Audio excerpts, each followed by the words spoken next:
I'm going to start by talking about the World for All Foundation. Tell us a little bit about the work that you do there, what it was set up to achieve. Well, the World for All Foundation really emerges out of the South African context, where I became Premier of the Western Cape province in 2004 under the banner of making it a home for all. Now, the Western Cape was the one province that had all the racial fault lines, the religious fault lines, the ethnic fault lines, and linguistic fault lines, and whoever wanted to govern it needed to have an inclusive vision, and that was the home for all. When I left government, there was a fascination in the Muslim world, particularly, about how could a Muslim from a minority be elected into governance of a Christian black majority. And so we had to transform the lessons that we learned under apartheid into a vision for a world for all. How do we create an inclusive world? And how can Islam and Muslims reimagine themselves differently? And so that is where the idea of the World for All Foundation came. And so primarily it worked on dealing with the manifestations of extremism in the Muslim world, increasingly the manifestations of Islamophobia against Muslims, but generally dealing with the black condition in the world, in which where people who are black are generally marginalized. And so the vision of a World for All Foundation transformed into a foundation, and then began to get involved in quite a bit of work. Can you explain for us any success stories from the foundation that jump out at you? So the one success story that came out was, for example, a colloquium of Muslim minority leaders from across the Western world, particularly, but also from India and Brazil and so forth, in which Muslims find themselves as a minority, but essentially uncomfortable in their own skin and uncomfortable in their new societies who were not very welcoming of them. And so that colloquium, gathered under the banner, Living Where We Don't Make the Rules, was about transposing the lessons from a South African Muslim community to other minority communities to say, we need to get a few things right ourselves if we are going to become citizens within the context where we find ourselves now. And so it was, for example, simple things.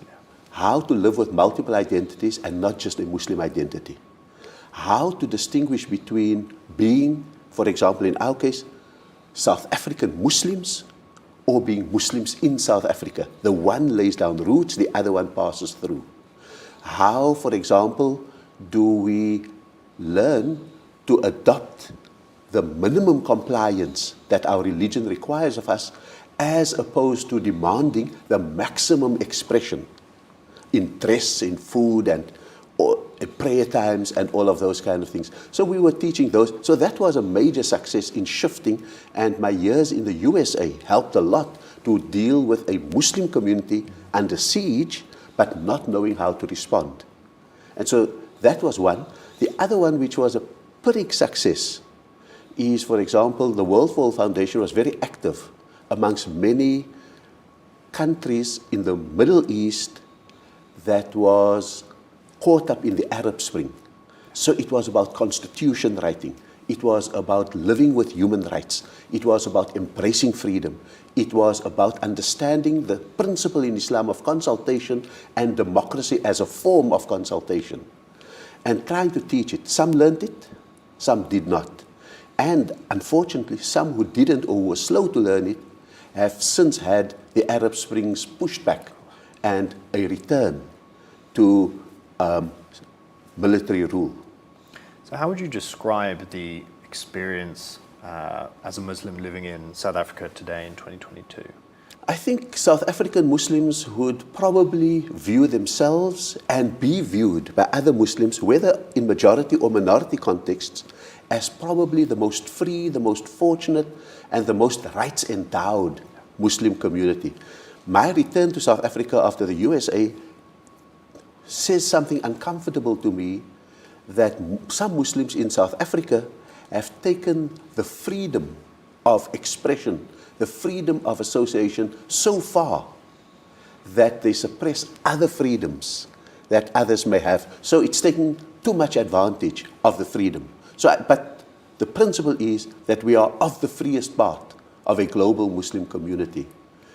And that's why we have the responsibility to fast-track the learnings of other Muslim communities globally, particularly those in the minorities who struggle with citizenship and those in the majorities who struggle against authoritarianism. But I also think that the South African Muslim community must also fight a third battle. The first one was under colonialism, when Muslims were enslaved and exiled. The second was the transition from apartheid to democracy, where we asserted ourselves over the constitution-making process. I think we now have the struggle to learn how to live with freedom, how to embrace rights, but to understand that our rights that we have must only be realized in relation to other rights. And so, for example, the right to freedom of speech can't be the right to hate speech, and must be realized in relation to the rights of others, meaning that our rights that we want for ourselves cannot be at the expense of another community. Whether you detest what's happening in Palestine, you don't cross the line by becoming anti-Semitic, amongst others. I want to talk now, look a little broader, because the globalization is the foundation with which, the foundation is built upon. How would you judge the health of globalization today? Do you see that it is broken in some ways? Is it a positive force? I appreciate that's a broad question. How would you judge the health of globalization? The World for All Foundation judges globalization as essentially being a double-edged sword. Every benefit has a deficit. So, for example, what has happened is that we have never had so much wealth in the world, but we also have never had so much poverty and inequality in the world. We have never had so much progress in the world, science and technology, but it has often come at the expense of the traditional anchors that people have had to guide their lives by. And so a vulnerable community like the Muslim one is de-anchored, in a sense, when it confronts the evidence of science on many things. So globalization remains a double-edged sword, but it often depends on who has the most power to direct it. And when that power is unilateral, and there is no multilateral balance, you have the kind of past 30 years since the Cold War that we have today. Its most recent manifestation being the Ukraine-Russia standoff. But its constant manifestations have been the occupation of Afghanistan, the invasion of Kuwait, the occupation of Iraq, the war in Syria, the Arab Spring that was pushed back after Obama called the Arab masses to rise up for democracy. He couldn't stop the counter-revolutions when the people did rise up. And so, in a sense, globalization is essentially a good force. You can't turn back the progress. But we've got to manage the deficits thereof, but we also have to guard it against the willfulness of the most powerful amongst us, whether it be a superpower like the USA, or whether it be corporations that force their will and consumerism on us. And so, in a sense, the World for All Foundation fights within that context for dignity for people, because that is a non-negotiable. It has to fight for economic well-being for people. There must be a floor below which no human being should fall in a world that has more resources than it ever has had. And most importantly, it must fight for the equal inclusion of all people in the world. Particularly, it needs action to give a hand up to the historically black and brown communities, the communities of the South, whether they are the African Americans in the USA fighting the cause of Black Lives Matter, whether it is Muslims across Europe fighting against an old-fashioned laïcité or secularistic tendency that does not recognize your religion, that says to you, You can leave your dress, your religion, your beliefs, your cuisine at the border and then come into France. And so the World for All Foundation sees itself as an intellectual vanguard against the deficits of globalization. Excellent. I want to talk now about apartheid, as we referenced earlier. You obviously have a prominent history in fighting apartheid. In fact, you were imprisoned for your actions. You were a political detainee.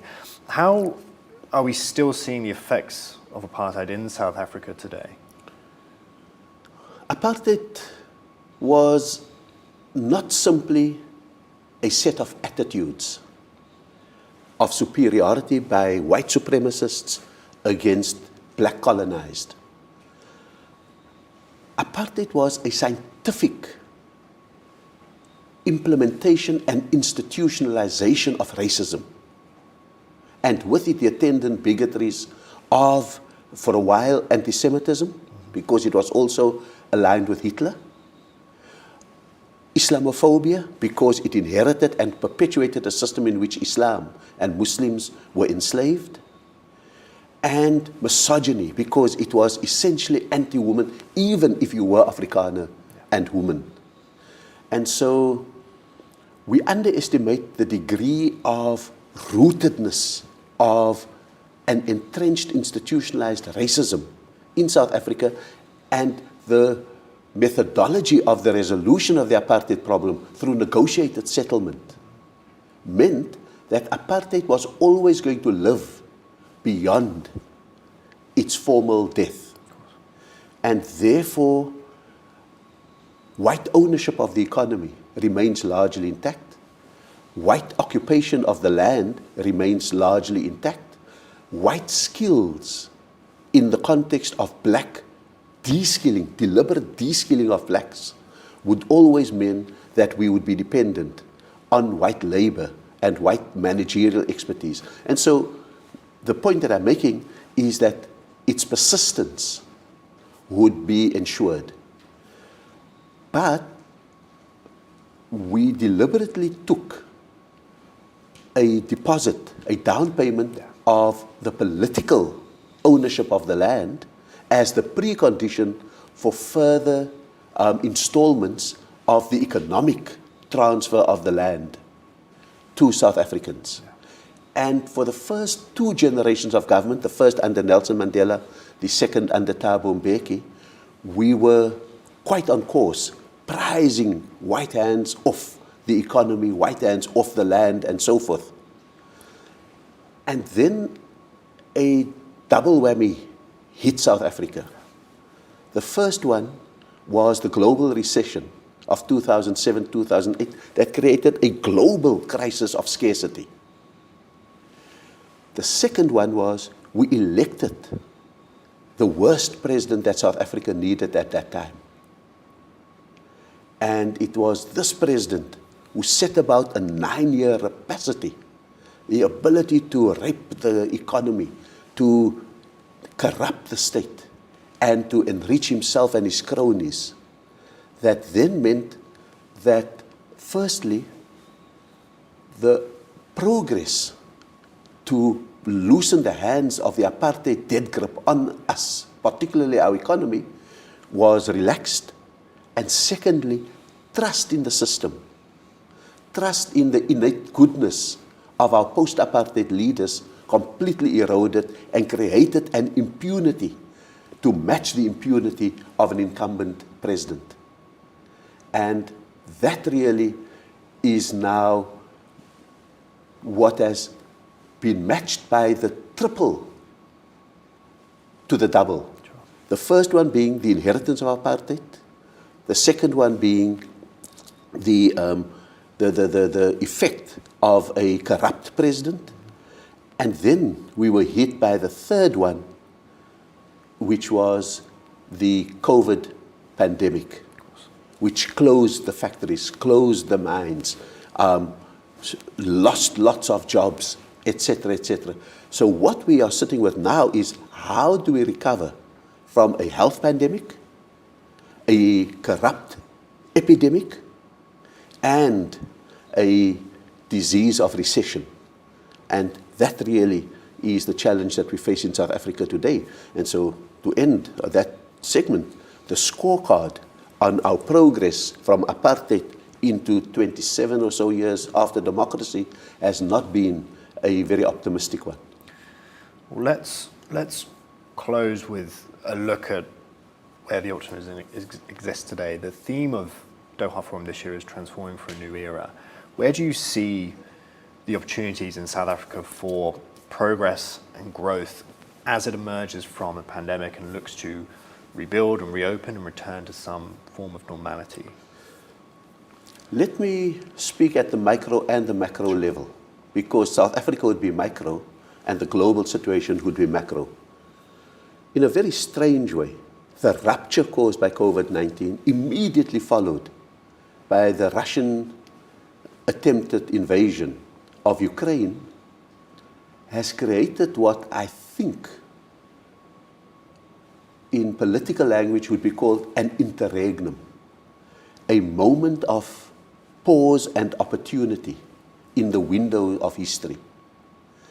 I believe that this is the moment for the world to reimagine and to remake itself. I believe that the US does not have the popular appetite for war, nor does it have the resources for war after 30 continuous years of war. And so the superpower is tired. Another former superpower, Russia, is feeling terribly vulnerable with its soft underbelly's neighbor, possibly joining NATO. And so it has played a high-stakes game, thrown a Hail Mary in its invasion in Ukraine.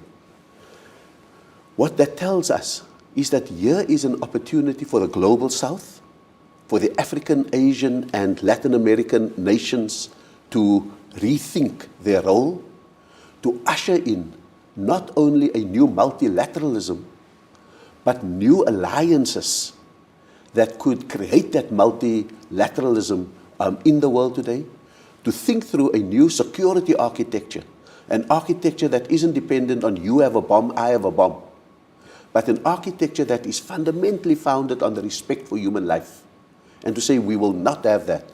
And an architecture that says if there are islands of authoritarianism, particularly in the Muslim world, islands of ongoing colonialism, such as in Israel-Palestine, we've got to solve that in order to create a sustainable peace in the world.